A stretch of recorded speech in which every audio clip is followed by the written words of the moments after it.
আজকে তোমাদের সাথে যেটা শেয়ার করব সেটা হচ্ছে পেন্সিল স্কেচের একটা ভিডিও। প্রথমে ছবিটা দেখে নিশ্চয়ই সকলে বুঝতে পেরেছো যে এটি একটা নিপাট পেন্সিল শেডিংয়ের ক্লাস হতে চলেছে। পেন্সিল শেডিংয়ের ক্ষেত্রে সকলে যেটা ভাবে যে পেন্সিল শেডিংয়ের ক্ষেত্রে প্রপার শেডিং পেন্সিল প্রয়োজন, খুব ভালোভাবে সেই পেন্সিলগুলির ইউজেস বোঝা প্রয়োজন, কিন্তু আসলেই তা নয়। কিছু বেসিক জিনিস ইউজ করে আমরা প্রথম দিকে যখন পেন্সিল শেডিং শিখব তখন আমরা সেই জিনিসগুলি দিয়েই আমরা পেন্সিল শেডিংটাকে কন্টিনিউ করতে পারবো। যেমন তোমরা ছবিতে দেখছো, আমি খুবই সাধারণ কোম্পানির একটা ক্লাচ পেন্সিল দিয়ে এই পেন্সিল শেডিংটা করছি। এখানে আমরা 0.7 mm এর যে পেন্সিলটা পাওয়া যায় বাজারে সাধারণ কোম্পানির, সেটা দিয়েই বেসিক স্কেচ ফার্স্টে করে নিলাম। তারপরে আমরা এইগুলো দিয়েই হ্যাচিং করব। এক্ষেত্রে একটা টিপস, এটা আমার মনে হয় অনেকের অনেক মতামত এখানে থাকে, কিন্তু আমার মনে হয় পেন্সিল শেডিংয়ের ক্ষেত্রে যদি দুরকমভাবে লোকে ছবি আঁকে। একটা হচ্ছে ঘষা কাজ। ঘষা কাজ কিন্তু অ্যাকচুয়ালি চারকোলের ক্ষেত্রে হয়ে থাকে, পেন্সিলের ক্ষেত্রে নয়। এটি খুবই একটা ভুল নিয়ম। যারা পরবর্তীকালে আর্ট কলেজে পড়াশোনা করতে যায় সেক্ষেত্রে তারা বুঝতে পারে যে ঘষা কাজ সেখানে কোনোভাবেই অ্যাকসেপ্টেড হয় না।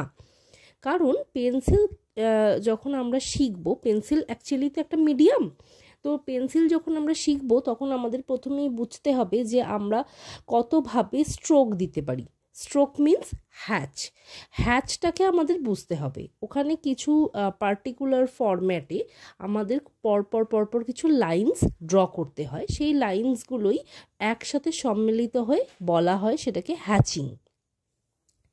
এক্ষেত্রে আমরা 0.7 mm যে পেন্সিলটি রয়েছে সেইটা দিয়েই আমরা বেসিক হ্যাচিংগুলো টেনে নিলাম। হ্যাচ হয়ে যাওয়ার পর আমাদের লাইট অ্যান্ড ডার্ক বোঝানোর জন্য, যে ডেপথের এরিয়াগুলো বোঝানোর জন্য আমরা ওই পেন্সিল দিয়েই সেখানে ক্রস হ্যাচিং ইউজ করতে পারি। এইগুলি পুরোটাই আমার মনে হয় যে গুরুগত বিদ্যা, মানে সামনে আমরা ইউটিউব দেখে ভিডিও দেখে অবশ্যই শিখতে পারি না যে তা নয়, কিন্তু আমরা যদি চোখের সামনে সেগুলো দেখি তাহলে সেক্ষেত্রে অনেক বেশি সুবিধা হয়। কিভাবে আমরা পরপর হ্যাচগুলো ইউজ করব, কোথায় আমরা ক্রস হ্যাচিং করব, কেন করব, সেই বিষয়গুলি যখন কাজ করা হয় তখন টিচার যেভাবে ডিফাইন করে সেটা বোঝা গেলেই মানে বোঝালেই আর কি ভালো হয়। তোমরা যদি আমাকে কমেন্টে বলো যে সেক্ষেত্রে আমি তোমাদের একটা ডিটেল ভিডিও দিতে পারি। এক্ষেত্রে আমি 0.7 mm এর একটা পেন্সিল ইউজ করেছি বেসিক হ্যাচিং করবার জন্য। আর এছাড়া ডার্ক ডেপথের জন্য আমরা যে বেসিক 10B পেন্সিল আছে সেই পেন্সিল আমরা ইউজ করি। প্রথমেই স্টুডেন্টদের ক্ষেত্রে বলবো খুব দামি পেন্সিলে যাওয়ার দরকার নেই, আর্ট লাইন সেটের পেন্সিল আমরা ইউজ করতে পারি। এক্ষেত্রে আমরা আরেকটি রাবারও ইউজ করেছি, যেটা হচ্ছে ভাইব্রেটার রাবার। যদি কারোর কাছে ভাইব্রেটার রাবার না থাকে, ভাইব্রেটার রাবার বেসিক্যালি ইউজ হয় লাইটের মানে লাইট লাইন বের করার জন্য। আমরা মুছে সেক্ষেত্রে হাইলাইট বের করতে পারি। যদি আমাদের কাছে ভাইব্রেটার রাবার না থাকে তাহলে আমরা কি করব, সিম্পল একটা রাবারকে ছুরি দিয়ে শার্প করে কেটে নেব এবং তার শার্প মাথাটা দিয়েও আমরা মুছে সেটাকে বের করতে পারি।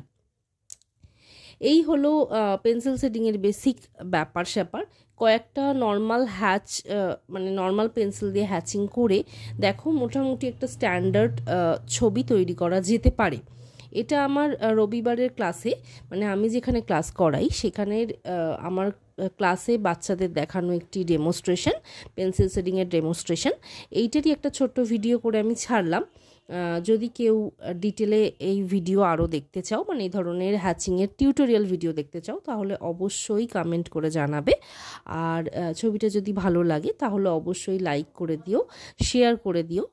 আর যদি আমাদের পেজটাতে এরকম ধরনের আরও ভিডিওস অনেক দেখতে চাও তাহলে আমাদের ইউটিউবের যে চ্যানেলটি আছে চলো আঁকি, সেটাকে তোমরা সাবস্ক্রাইব করে নিতে পারো। ওখানে আমরা ওয়াটার কালার পেন্সিল এই ধরনের বিভিন্ন কাজ ডিটেলে করে দেখানোর চেষ্টা করে থাকি। অবশ্যই কমেন্টে জানিও ছবিটা কেমন লাগছে। এইটুকুই। আর সবাই যাতে ভালো করে ছবি আঁকতে পারো সেই জন্য আমি এইটুকু স্বল্প প্রচেষ্টা করলাম। দেখা যাক তোমাদের সকলের কেমন লাগছে, কমেন্ট করে জানিও। এইটাই আমার এন্ড রেজাল্ট। আমি শেষ পর্যন্ত এই অবস্থায় স্টুডেন্টদেরকে দেখিয়ে ছেড়েছি। তোমাদের জন্য ডিটেল একটা ছবি দেওয়া রইল।